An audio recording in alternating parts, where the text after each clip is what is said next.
सितंबर सन 1947। आजाद भारत की सत्ता अब हिंदुस्तानियों के हाथ में थी, जिसका असर मालिक और मजदूर के संबंधों पर भी होने वाला था। गांधी जी के अनुसार ऐसा कोई अधिकार नहीं जिसको पाने के लिए कोई कर्तव्य न हो। उन्होंने मालिक और मजदूर के बीच के सामंजस्य को समझाते हुए कहा, ऐसा मौका के लिए मैं तो इंतजार कर रहा हूँ कि मजदूर और मालिक के बीच में कोई फर्क ही न हो। मालिक जैसे कोई नाम भी रहता है तो काम तो वो भी मजदूर जैसा ही करता है और मजदूरों का ट्रस्टी बनकर वो रहता है। लेकिन वो जमाना तो जब आना है तब आता है। आज तो हमारे पास मालिक तो पड़े मजदूर पड़े, कोई मालिक ऐसा नहीं है कि जो मजदूरों के खातिर वो काम करता है, अपने पैसे लूटता है और अपने साथ दूसरे पैसे वाले हैं उनको भी ले लेता है। देखिए, Gandhi ji dignity of labour पे बहुत विश्वास करते थे और लेबर का पावर वो बहुत अच्छी तरह समझते थे। ये सारा जो वाइट कॉलरिज्म है ये गांधी जी को बिल्कुल नहीं था। Not only dignity of labour but जो सबसे मीनियल काम है उसको सबसे पहले करिए।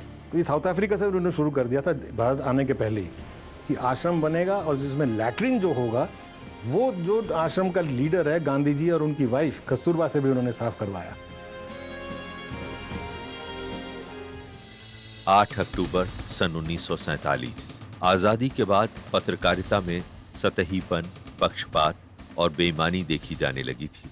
निश्चित ही गांधी जी इससे आहत थे। वे मानते थे कि अखबार का कर्तव्य है कि वे पाठकों को केवल तथ्य दें और कुछ नहीं। प्रेस की शक्ति और पत्रकारिता पर बोलते हुए गांधी जी ने कहा,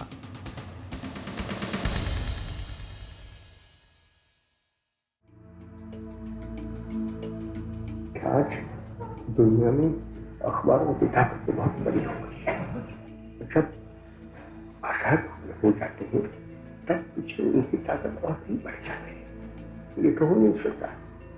चलो, सब जो अखबार निकालने वाले हैं उनको इतनी सिक्योरिटी दी जाती है। कोई अखबार मेरी गंदी बात लिखता है या तो झूठी बात लिखता है, दूसरों को उकसाने की बात लिखता है, या तो हुकूमत उसको बंद करे और वो उस पर कानून लगाए। कानून से काम करो। तिलक महाराज के साथ में उसको पकड़कर उसको 6 वर्ष की सजा दी। उसको कुछ किया नहीं था और सजा करीब करीब पूरी की। ऐसा लगा है। स्वतंत्रता संग्राम में प्रेस का बहुत बड़ा रोल रहा है। ज़्यादातर जो अखबार थे वो राष्ट्रवादी विचारों के लोगों ने शुरू किए थे और सबसे बड़ी बात यह है कि उस वक़्त के जो अखबार थे वो एक व्यावसायिक सोच से नहीं चलाए गए थे पैसा बनाने के लिए। उनका जो पूरी समझ थी, उनका सोच था, उनका जो ऑब्जेक्टिव था वो राष्ट्रवाद को बढ़ावा देना था। भारत के स्वतंत्रता संघर्ष के जो भी बेसिक मूल्य थे उसको आखिरी आदमी तक ले जाने में फ्रीडम ऑफ स्पीच क्रिटिकल था। अगर फ्रीडम ऑफ स्पीच और प्रेस नहीं होता तो वो फिर एक एलीट मूवमेंट रह जाता। इसमें गांधी जी का बहुत जोर था। गांधी जी के आने के बाद ये प्रूव कर दिया गया कि अंग्रेजी राज ऐसी राज नहीं है जिसको कोई हिला नहीं सकता। उन्होंने दिखाया कि एक आम आदमी भी, गरीब आदमी भी उसको हिला सकता है। तो अंग्रेजी राज के जो 2 सबसे बड़े मजबूत संस्था थी कि उन पे विश्वास की अच्छे हैं और इनको हिला कोई नहीं सकता, दोनों को इन्होंने उछाल दिया। अक्टूबर 19 सन 1947। एक तरफ स्वराज प्राप्ति के बाद हिंदुस्तान में खुशियां मनाई जा रही थी, दूसरी तरफ देश के हालात कुछ और ही थे। गांधी जी दुखी थे, व्यथित थे, नाराज थे। क्या ये गांधी जी के लिए सच्चा स्वराज था?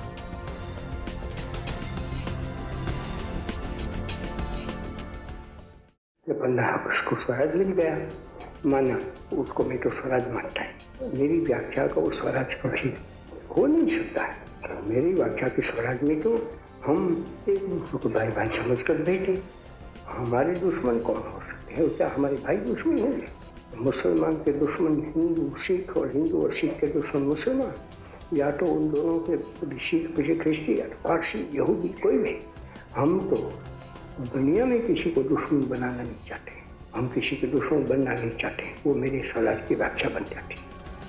लेकिन भारत के 2 टुकड़े हो चुके थे, तो क्या गांधी जी भारत के विभाजन को रोकने में असफल रहे? गांधी जी जो थे उनकी एक बहुत खास बात थी ये। उनकी इनफैक्ट जो पूरी राजनीति है वो रैशनल नहीं थी, वो सोच कर नहीं करते थे, वो उनकी राजनीति जो थी वो बिल्कुल दिल से थी। तभी कहते हैं कि उनको बिल्कुल, जिसको हम नब्ज कहते हैं ना, कि वो नब्ज पहचानते थे, सिर्फ इंसान की नब्ज नहीं, वो समाज की नब्ज पहचानते थे।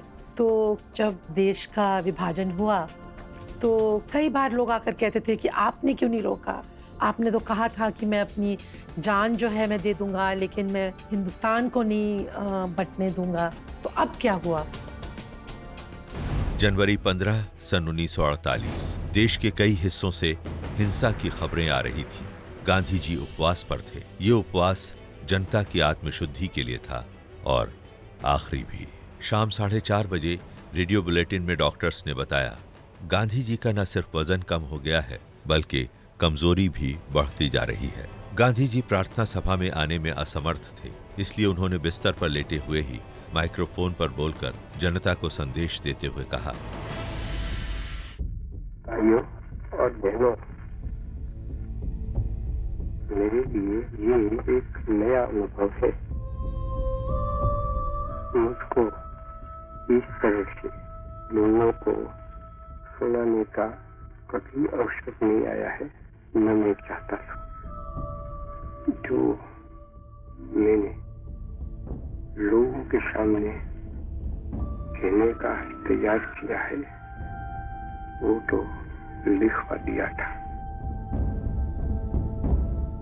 ऐसी हालत भी कल रहेगी कि नहीं वो मैं नहीं जानता।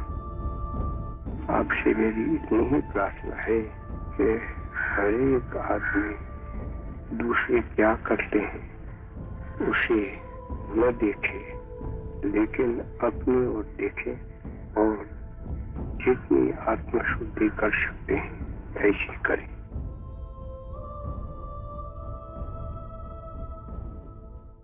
जब चाहो ऑन हो जाओ, एपिक ऑन चलाओ। Available across all devices.